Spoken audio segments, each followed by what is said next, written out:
Ladies and gentlemen, this is Bruce the Moose with the Bruce the Moose Show. It's episode 0. It might be the first, it might be the last, we don't know. Today, we are going to read some more comments on YouTube in the comments section. Never read the comments, guys, but today we're reading the comments on the body cam videos posted by All the Best Research. Go there, check out their videos. I'll put a link in the description. Also, if you want a condensed version of these body cam videos, Schnitzel Ninja has a super edit with advanced editing techniques on her channel. I will put that in the description as well. Go check that out too. And we are going to read through some of the comments because we can see what we can learn. We can get an idea of other people's opinions, other people's observations, maybe figure out something we didn't understand before, learn something new, have some fun along the way. So without further ado, let's get into that. After we say hello to our guest cat today, Wobbly Mip Mop. Wobbly Mip Mop is wearing a winter hat, which is good because fall is coming, winter is coming. Rake those leaves. I like to mulch the leaves. I'm going to run my electric mower over the leaves, and that way the bugs have some ground cover and there's some compost and everything in my lawn. Maybe get the grass looking pretty nice this year. We'll see how that goes. Okay, let's get into this. I digress. We are going to look at video number 1. These are posts. I'm looking at them in the order they were posted, so they're not the order of the numbers of the body cam numbers. They're out of order here, but they're in temporal order. I don't remember how many we got through last time. It was 2 or 3, so I think I'm starting here on number 1. Let's get into the comments. We're not going to watch the videos. If you want to watch the videos, go do that now. Pause this video, watch the videos. All the Best Research or Schnitzel Ninja, or both. Do both. Just play all of it. Yeah, that's how we go. Okay, so what do we got? 104 comments. Oh my gosh, guys, we're going to be here all morning. It's Friday. TGIF, guys. Who's going to fish fry tonight? I don't know. Probably not me. It gets a little crazy for fish fry in Wisconsin. Let me tell you, it gets a little crowded in the restaurants. So I may just skip that and get Italian on Tuesday. Let's see. Izzy says the stark contrast between the kind police officer and Laura's behavior is crazy. It's true. The officers here really tried to do their best at de-escalating and just being a calm presence. So that's good. There's a reply here. 1,000,000,000%, 1,000,000,000,000,000,000%. I don't... They are so professional, and she acts like a wailing lunatic. Oh boy, a little bit. It's disturbing my cat. I could not imagine speaking to police in this way. Exactly, like these are the police, you know, to just say, like, no, I'm not going to come out of the casita, flip them off. I mean, it's just unbelievable. Okay, Tennille says, she won't even let her dad pick which chair he wants to sit in. They created a monster. Yeah, I mean, it's a little performative, in my opinion, because the dad, he's cogent, he's awake, he can speak, he carries on a conversation with the police officer who's helping him, you know, get out of bed and go to the living room. He can speak for himself. If he needs a walker, he can ask for it. If he doesn't, he can say that. If he wants to sit in a specific chair, he can say that himself. It's very odd that they're trying to control everything he does when he's perfectly capable of holding a conversation himself. All right. Thank you guys for blurring Ron. Exactly. You know, I think the guy's got a bathrobe on, but let's give him some dignity here. User IE says she's thinking of JFC in the middle of this. Exactly. She's worried about, she finally gets to the point somewhere in the living room where she's like, oh, you know, this body cam footage, if this is publicly available, people are going to look at it. Yeah. Like, yeah, maybe you should try to behave a little more calmly and just figure things out. 'Cause these body cam videos become public. Let's see, what's this? Still lying while she's being investigated for lying. Yeah, I mean, just double down, right? Dr. J says, I appreciate how respectful the officers are, especially the officer tending to Ron. As Laura is screaming about her dad's needs, the cop is actually tending to his needs. Yeah, for sure. She's a lot of talk and no actual help. She doesn't actually go to help him. She doesn't actually read through the search warrant. She just flips through it. She doesn't actually call a police agency like the non-emergency line to verify, hey, there's a bunch of officers outside. Let me get their names and badge numbers and confirm that they're actual legitimate officers. She doesn't do actual legitimate validation. She doesn't do her homework. She doesn't help her parents. She just complains. And that's something I noticed from these videos, is it's very performative. It's not action-oriented. It's argumentative-oriented, if that's a term we just made up. But anyway, that's what I saw. Mochi Bear says, I commend the officers, very kind, professional, and courteous. Way to confirm you're crazy. I cannot imagine ever doing this to my elderly parents. Yeah, exactly. Carrying on like this. And note that when Laura actually finally gets in the room with her mom, she just literally starts screaming at her mom in sort of this unhinged manner, like a toddler or a child, a small child might throw a tantrum when they see their parents finally. It's very disturbing. Lethal Laura 904 says, trying to call the police on the police is hysterical. Well, I mean, on one hand, if you call the police and you're like, the police are here, I can understand 100% calling the non-emergency line or calling 911 and saying, look, I just want to validate that the officer who's here with me now is a legitimate officer. I can 100% understand that. You know, you get pulled over and it's like, did this person who pulled me over, are they impersonating a police officer? Is this person that's coming to my front door actually a police officer? Is this legitimate? I can understand that. But the remedy there, or the solution, is to actually verify their identity, to call someone who can say, I have a badge number, here it is. I have an officer name that goes with that badge number, here it is. Can you confirm for me that these are legitimate people? And of course, none of the people here, Laura or her parents, did that. They sort of talked a game like they wanted to do that, but they didn't actually do the work. They didn't do their homework. So that's my take on that. Let's see. Please do a live going over all of this. We need to be watching as a community. Yeah, I think people have had watch videos. You can go check them out. Some of the content creators have watched through the videos. I don't feel comfortable like watching through the videos and commentating on the live video. It just doesn't feel comfortable to me. So I'd rather just see what people are saying and do that. She's running out of agencies to call on. I know, right? Like when she calls the police and says, oh, Clayton and his buddies made a video, and they're like, so? Nothing happens. Her lawyer calls 911. A witness is at the court hearing, ready to testify. Arrest him. And they don't arrest him. These are all examples of proof by refutation, that when she complains about something and nothing happens, it's because her complaint is unfounded and unwarranted. If she had a valid complaint, something would happen, presumably, right? Let's see. We heard you like police, so here's some police to call on the police. I mean, oh boy. I feel like I need to mock up a hypothetical case file report and call log for every agency all the way to the top. Ridiculous. Yeah. Let's see. It's about time that she finally faces consequences for her absurd and abusive actions. I agree. Very good comment. Ron seems to be able to stand and walk just fine. Yeah, that's what I was saying. Even if he's older and it's the morning and he's having trouble, he can at least communicate what he needs with the officers. And he also seems fine cognitively with it on this video. Anyway, exactly, Cece. Ron wanted to get up. Laura screams her head off that he can't. Both parents seem to be scared of her hysterics and accommodating them at the same time. Yeah, there's definitely some sort of dynamic here where it seems like Laura is just used to these hysterics, this behavior, these tantrums, and getting what she wants because of them, or just becoming very nonplussed when things don't go her way. Laura really needs an extensive inpatient treatment.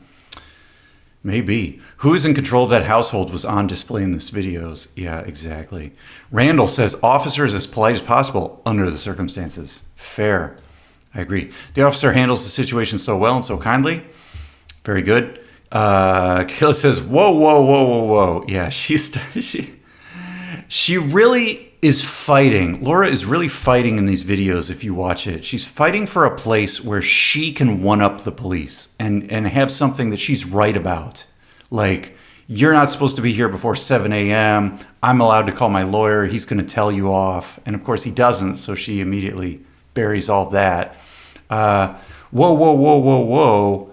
This search warrant doesn't have my mom's literal name in it. Therefore, you can't take her phone or search her phone, even though I think the search warrant says they can search any device on the entire property, which would include anybody's device, not just Laura's.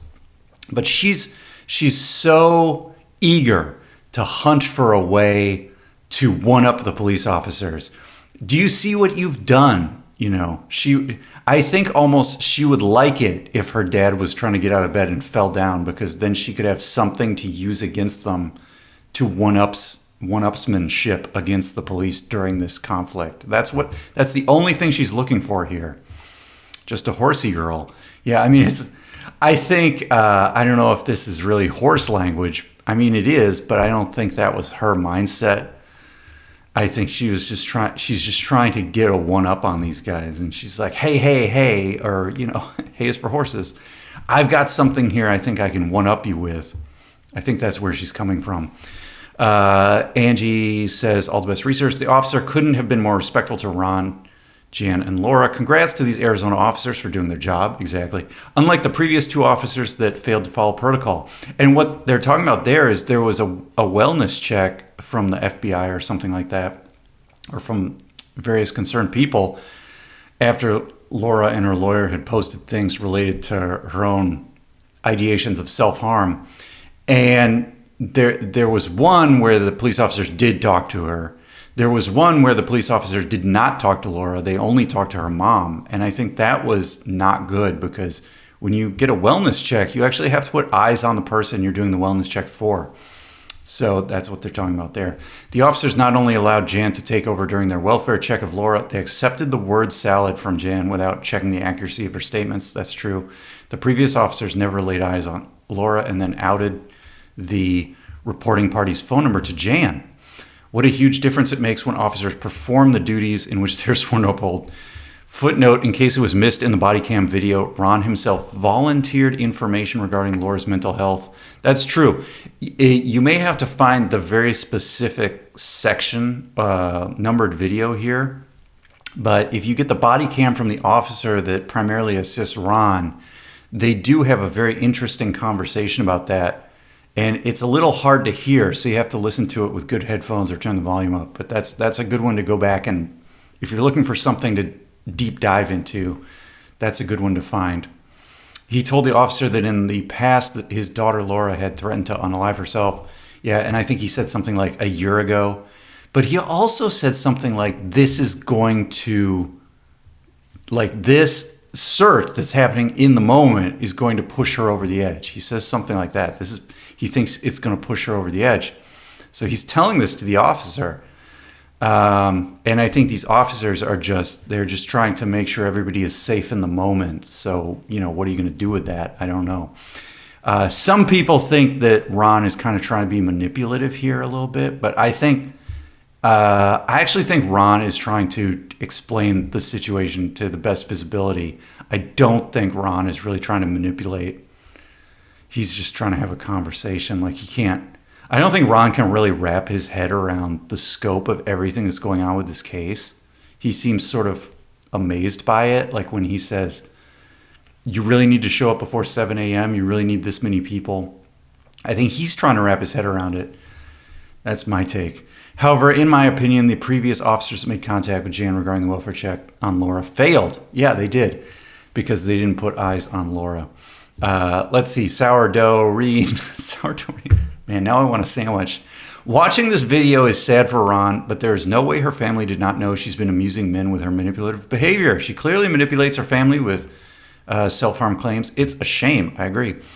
Dr. J, my thoughts exactly. As soon as Ron was informed by the officer that this was pertaining to Laura, he knew her response would be to threaten self-harm. And that has likely led her family to continue to collude with her behaviors. As the cop said, there are consequences to behaviors. Exactly. The irony is that she's never faced any consequences, and here we are. yeah, we're starting to see some consequences here. First, with the Clayton Echard paternity case rulings, losing appeals. And now next week, as I'm recording this on Friday the 17th, next Tuesday, I think, is the DVRO renewal case. So we will be watching that closely. Hopefully I'll be able to be on Lauren Knighty's channel to go over the outcome of some of that. Or if I receive any information, I'll make a video here on my channel. One way or the other, guys, I am here for you. Moonbump says, Mommy's Little Monster. Round of applause for the team who secured the property. So much professionalism demonstrated here by them. Exactly. Laura Sweetie, this is called consequences. Yeah, exactly. I don't think she has a realistic understanding of what's going on here. She says, they're acting like I murdered someone. No, if you had murdered someone, you'd be in handcuffs on the floor, probably with a police officer's knee in your back, on the way in the lock van, not the Moose Tech van, but the lockup van to go to jail, because that's what would happen if they had good evidence that you had murdered someone. It would be very different. All the doors would be broken down. Completely different. Standing All Alone says the officers were very nice and accommodating. That's true. They were extremely professional. Yes, that's true. Of course, she was uncooperative. She took things too far this time, and now her perfect little life she likes to portray online is over. Yeah, there's this very stark difference. I think I mentioned it on a live going over some of the DVRO case materials with Lauren. She has this sort of public persona about being, a CEO of these LLCs and a podcaster who's interviewed famous people and famous parents and, equestrian sort of high society lifestyle. She portrays this high-end sort of, what do you want to call it? Upper class kind of thing. But then when you see this video, she's like living in this mini apartment casita. It's a mess. She just goes off the rails here when talking to these officers. It's just a complete 180 from this online persona she tries to portray. And it's sad, really. It's sad. Oh, I love the way the officer talks to Ron. Tiffany says, bless these patient men having to deal with her. Horseface Ethel says, and the shrill screams about her mom's phone confirms her mom is the accomplice, as if we needed any confirmation. Yeah, it's funny when the dad just is like, oh, you need a phone? Here's my phone. Just go call Gingras. And of course she doesn't, because she doesn't want to call Gingras in front of her parents, because he's just going to say the same thing he said before. If the police are there, you have to let them do what they're going to do. You have to cooperate with them effectively. He should have said, I think his advice wasn't perfect. He should have said, don't discuss any legal matters. Don't discuss the case. Don't discuss any of these cases. Just, be quiet and cooperate, right? That's what But of course, it's before 7. I mean, I'm Monday morning quarterbacking here on. He did say you have to let the police do what they're going to do. So I give him credit for that. I had the same initial reaction. Why was she more unhinged about Jan's phone than her own? Exactly. That spoke volumes to me. Yeah, and maybe because they knew this investigation was going on, maybe she had cleaned up or tried to clean up and sanitize some of her own, computer devices, but not her mom's. So that's an interesting idea there. Good hypothesis. Rob says, hey there, I was watching the video earlier and it was private and it was removed. Okay, so he's got... I think they had done some redacting or some video editing and things like that. So that's why videos were coming up and down. So that's probably what they're talking about there. Thank you. Thank you to the kind and thoughtful police officer, Officer Buckner. You're awesome. Indeed. The sound of aircraft taking off cannot drown out Laura's unhinged behavior. Airplanes overhead. The police were so good with Ron. Laura's insane. She needs to be put in a damn hospital. I think definitely there's some issues there, maybe personality disorders that she needs to work on and recognize and get some help. But to get help, you need to want the help.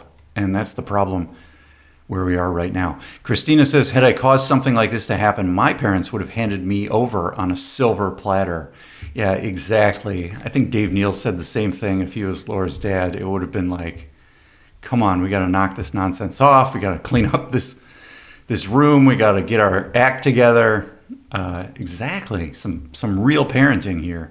My dad is a very patient man, but none of this would ever fly with him, right? You have to, eventually there's got to be a boundary. You have to have a boundary and set it, and you have to enforce your boundaries. That's the job of parenting, right? He would have had me over and given to me over any evidence voluntarily. Exactly. She can't help herself. She has to make sure everyone knows she was pregnant by the Bachelor. Yeah, and I think Dave keeps saying that little bit there where she's screaming about, all I ever did was get pregnant by the Bachelor. That's a great opening scene for any documentary that's in the works, for sure. By the effing Bachelor. Yeah, I mean, it's so over the top. It's just so dramatic. So dramatic, guys. Create and Consider says, thanks for the correction. She had literal crazy eyes in the videos. I didn't realize Laura starts posting Halloween content so early. Crazy eyes.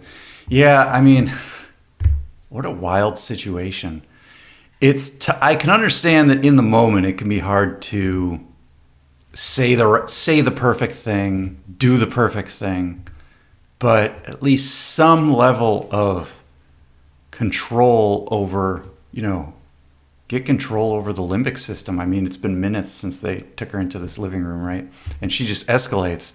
She's actually the most calm when she was in the casita when they were first talking to her. And it just escalated over levels, She escalates when they drag her out of the casita. She escalates when she sees her dad. She escalates when she sees her mom. She escalates at the end when she's flipping off the cops. She's just ramping it up instead of de-escalating and ramping it down. Bex and Carl says she's eager to get to her dad. I have a feeling Ron really doesn't know too much of what's really happening. He seemed surprised when the officer was talking to him. It feels like she's trying to intervene before someone says something. Yeah, exactly. Maybe she wants to be there to interrupt or add information and help control this narrative in terms of talking to the police, which is actually not necessary because these officers are just there to secure the site. And of course, she doesn't know that. They have to explain it later on that we're just here to secure the site. The investigators will come talk to you about the actual search. So even if she's trying to control the conversation with these officers on body cam, it's irrelevant because they're just there to make sure everybody's safe. They know where everybody is, and the investigators can do their job safely and securely. He says, what is it, drugs? He was explaining that the warrant has to list what they're looking for, such as drugs, for an example. Okay, yeah. So I think Ron really wants to understand exactly what they want to take. And of course, these are just the officers that can't explain that. This is amazing. Thank you, thank you, thank you. How sad for Ron. Laura really needs help. Jail is the only way. It may be. Maybe. And that's Dan. EM says, the poor guy is stuck with two witches. Oh boy. It's almost Halloween, guys. Get the broomsticks out. Belly May Day says, Jan, do you have David's number? Yeah, exactly. They want to call Gingras. So it's very clear here that the parents, are relying on Gingras for dealing with these issues at this point. I don't think at this point they had retained Josh Colesroot, Josh 2.0 for the criminal case yet. So they're really trying to rely on, they're trying to find whatever resource they can in this situation, which is reasonable. She's losing her mind because she knows she's done, maybe. While she exhibits some serious self-advocacy for someone living with autism, maybe her ABA therapist can share the secrets to that success. Yeah, and, I go back to, she made a Medium post or two where she claimed she had an autism diagnosis. My thing is, number one, it's not an excuse. I don't know, and I don't actually know what that explains because I know plenty of people that are on the autism spectrum, and they don't they don't have 3 restraining orders against 3 different men with lots of twin pregnancies and all this jazz. Like they haven't been indicted by a grand jury on 7 felonies, right? Like there's no correlation, has no causation here. It's not an excuse. It doesn't get you out of anything here. And then part 2 for those Medium blogs, there's never been a provider who said, hey, I'm going to send my autism diagnosis as a medical professional to a litigant somewhere. So for example, the county attorney's office, or in the Clayton case to the Woodnick office or something. So unless a professional sends a diagnosis to a litigant, I just don't believe her. I can't believe her claims. The claims aren't good enough. The evidence isn't good enough. Like a Medium.com blog is not good enough evidence. Okay, Smokey says, Laura Owens isn't going to take this sitting down. That's true. Yeah, wait, not that chair. Okay, this is sort of heartbreaking. I agree. It is. Hashtag save her on. Oh boy. Allegedly, maybe says she's giving what the teacher who kissed an 11-year-old child student crying in court. What? Oh, another court case? I don't know that one. Poor things. Imagine the inconvenience. Yeah, I mean, it's all very like, it's not even 7 a.m. It's like, look, plenty of people get up early. Like I was awake before 7 a.m. and I'm not even, I didn't have to do anything except, take my dog out to, do the deeds, and get ready for the day. The sun is up. Come on, guys. Let's get there. Daylight savings time. Her dad is still mentally there. She lies so much. Some of the cops are cute. Uh-oh. We got some thirst in the comments. They better have went and got pregnancy tests after this interaction with LO. Stranger things have happened. Oh, no. Okay. Tots and pears for the cops here. R2B2 says her poor dad having to deal with this because of his psycho daughter. We got half gone. Yeah. Jamie says, I suspect there is evidence on Jan's phone. Exactly. I suspect this because of the way Laura was reacting, making a fuss over them having authority to take mom's phone. She made more of a stink about her mom's phone being confiscated than her own phone. I hope they collected Jan's phone. I think they did. I think they took all the devices they could find on the property, is my understanding. And if I'm wrong, someone in the comments will help me out. I am not sure if Laura used her mom's phone or her mom was involved, but in my opinion, that phone has the answers.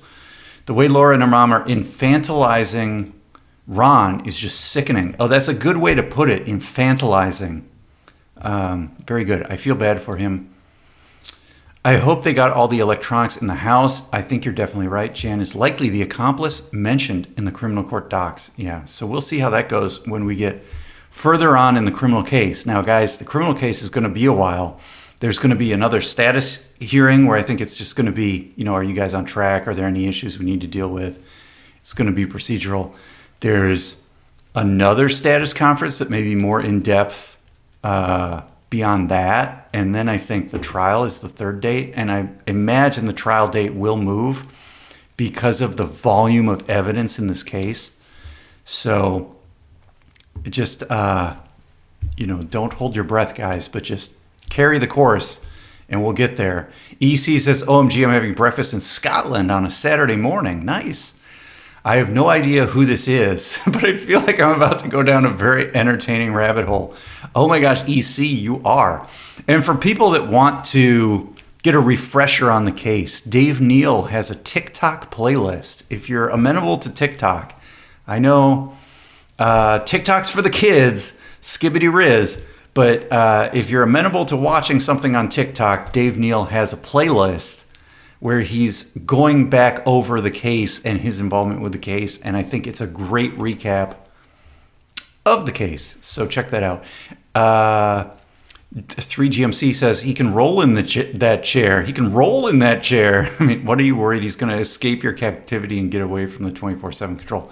I mean, if you're trying to sit in a chair with rollers and you're trying to settle into, if it rolls out from under you, there is, I think, some falling danger. But I think maybe that's what she was trying to say. Like, it's hard to sit down in a chair with rollers because it's not stable if you are having a hard time sitting down. I don't know. At this point, I'm convinced that if Ron did gamble his fortune away, it was just so these two couldn't have at it. Oh my gosh, maybe. That's a wild hypothesis.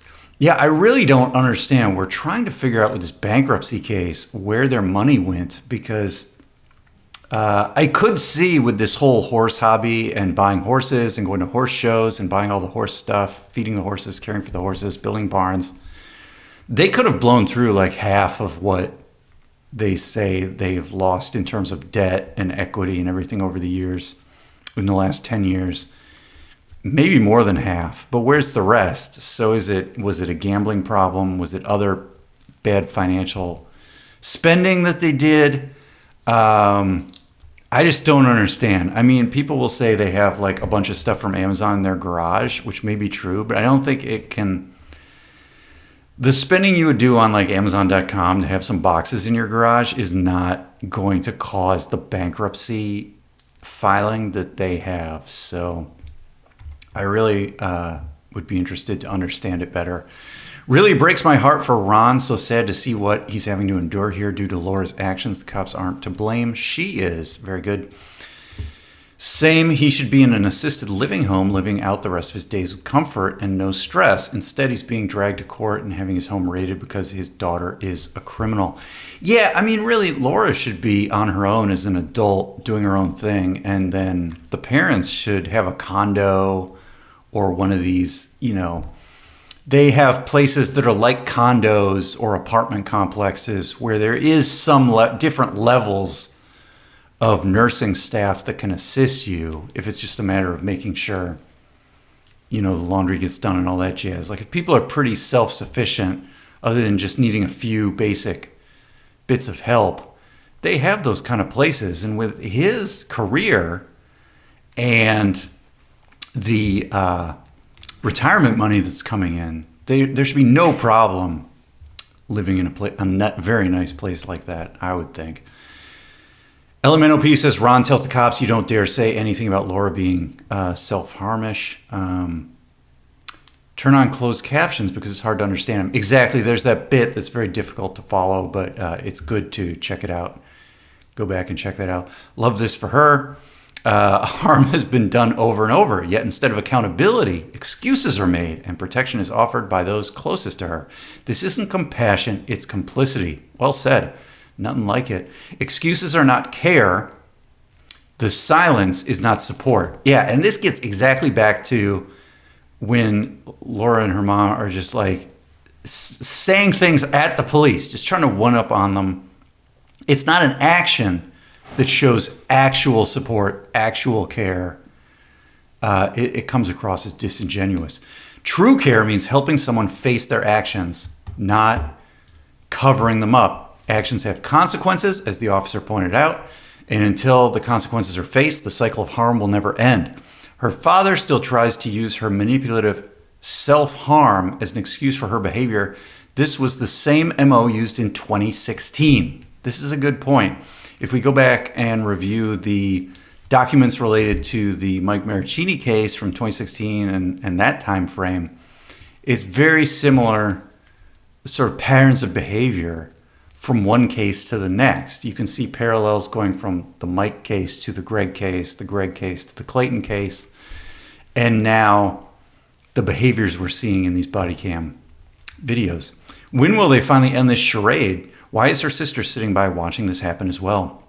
Yeah, we don't know a lot about the motivations or the thought process or where her sister's coming from in all of this.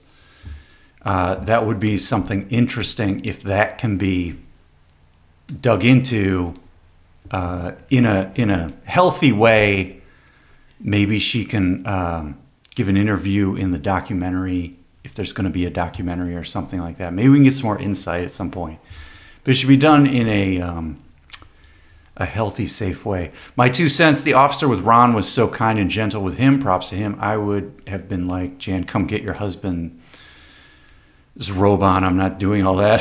I mean, these officers, I think a lot of what they deal with are these sort of domestic situations. So I think the officers understand. It's tough. I agree, it's tough, but they are prepared to help people who may not be in their, best situation at the time, right? I don't have much sympathy for a family that enabled the horrible behavior. Girl needs some serious prison time and mental help. I agree. Laura thinks she can shriek her way out of the situation. I know, yeah. Like, there's no one-upsmanship that's going to get you out of this whole investigation at this point. Robin, your psychic girlfriend, says, worried about the body cam. Dang, girl, these optics don't look good for you. Also, clean your room. Yeah, exactly. She needs some hard reality from a parental figure, maybe I want to say manager, but I don't think she has a job where she was working for someone. But some sort of coaching or mentoring or a parental figure where she can get this kind of good advice. Dawn says, not sure I want to watch this. I agree. I'm in Owens. I have some real whack jobs in my family too. Okay, it's the same last name, but not related. Okay. Teresa says, good job getting these posted. Indeed. Thank you. It was a team effort. Very good. Yeah. And again, maybe I'll just keep this video short because we're going into the weekend, guys, and we got to get ready for the weekend. This is pretty good. Quick video for you guys. We're just going to do one video at a time maybe. And if you want to see more of these, we can go over them. I also want to go over some of the Arizona statutes related to the bar complaint that Lauren Knighty filed. I want to do that video at some point. And tomorrow, I think I may have a special announcement. So stay tuned for that. There's a lot going on. We're going to get into it. Let me know what else you want me to cover in the comments, and I'll try to get to it. If you stuck around this long, I am Bruce the Moose. Bruce the Moose Show, episode 0. As always, here for you. Enjoy the weekend, guys. Have a good one.